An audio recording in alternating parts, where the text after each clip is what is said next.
తెలంగాణను కుదిపేసిన phone tapping కేసులో కీలక పరిణామం చోటు చేసుకుంది.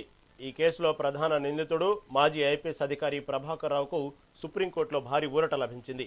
ఆయన అరెస్టుపై ఉన్న స్టేను పొడిగిస్తూ అత్యున్నత న్యాయస్థానం ఇవాళ కీలక ఉత్తర్వులు జారీ చేసింది.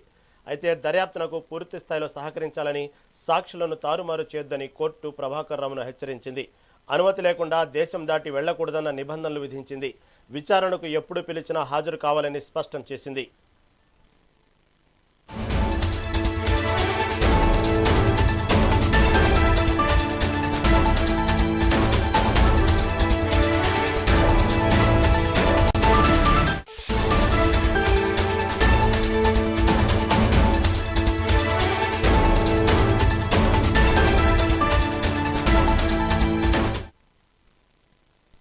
తెలంగాణను కుదిపేసిన ఫోన్ ట్యాపింగ్ కేసులో కీలక పరిణామం చోటు చేసుకుంది. ఈ కేసులో ప్రధాన నిందితుడు మాజీ ఐపీఎస్ అధికారి ప్రభాకర్ రావుకు సుప్రీంకోర్టులో భారీ ఊరట లభించింది. ఆయన అరెస్టుపై ఉన్న స్టేను పొడిగిస్తూ అత్యున్నత న్యాయస్థానం ఇవాళ కీలక ఉత్తర్వులు జారీ చేసింది. అయితే దర్యాప్తునకు పూర్తి స్థాయిలో సహకరించాలని, సాక్షులను తారుమారు చేయొద్దని కోర్టు ప్రభాకర్ రావును హెచ్చరించింది. అనుమతి లేకుండా దేశం దాటితే వెళ్లకూడదన్న సంబంధించినటువంటి నిబంధనలకు విధించింది. విచారణకు ఎప్పుడు పిలిచినా హాజరు కావాలని స్పష్టం చేసింది. దీని గురించి మరింత సమాచారం మా రిపోర్టర్ ఉషా అందిస్తారు. ఉషా, చెప్పండి, ప్రస్తుతం ఏదైతే మొన్నటి వరకు తెలంగాణను కుదిపేసినటువంటి ఫోన్ ట్యాపింగ్ కేసులో అసలు ప్రముఖ కీలకధారి అయినటువంటి మాజీ ఐపీఎస్ అధికారి ప్రభాకర్ రావుకు ఈరోజు సుప్రీంకోర్టులో భారీ ఊరట లభించింది. దీని గురించి తాజా అప్డేట్ ఏంటి? రహీం, రాష్ట్ర వ్యాప్తంగా సంచలనం సృష్టించినటువంటి ఫోన్ ట్యాపింగ్ కేసులో ఎస్ఎఫ్బీ మాజీ చీఫ్ గా ఉన్నటువంటి ప్రభాకర్ రావుకు సుప్రీంకోర్టులో భారీ ఊరట లభించినట్టుగా అయితే తెలుస్తోంది. ఫోన్ ట్యాపింగ్ కేసులో Prabhakar Rao bail, regular bail ఏదైతే ఉందో బెయిల్ మంజూరు చేసినటువంటి సుప్రీంకోర్టు గతంలో ఇచ్చినటువంటి మధ్యంతర బెయిల్ ను రెగ్యులర్ బెయిల్ గా మార్చి సుప్రీంకోర్టు ట్రయల్ కోర్టులో అనుమతి లేకుండా అనుమతి ఇచ్చింది.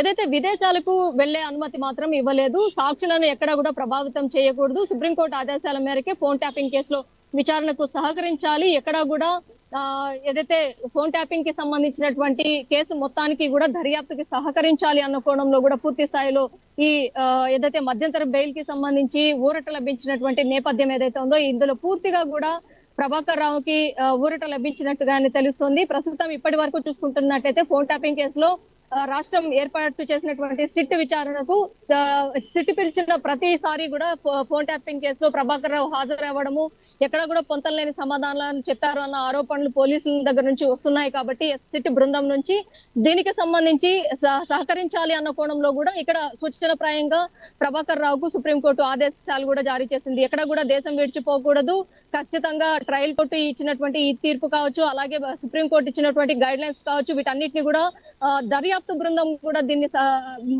ఏదైతే మైండ్ లో ఉంచుకొని దర్యాప్తు కూడా చేయాలి. ప్రభాకర్ రావు కూడా వీటన్నిటికీ లోబడి ఏదైతే దర్యాప్తులకు కూడా సహకరించాలన్న కోణంలోనే ఇక్కడ క్లుప్తంగా మెన్షన్ చేయడం కూడా మనం చూసుకోవచ్చు. Rahim, right, thank you for update.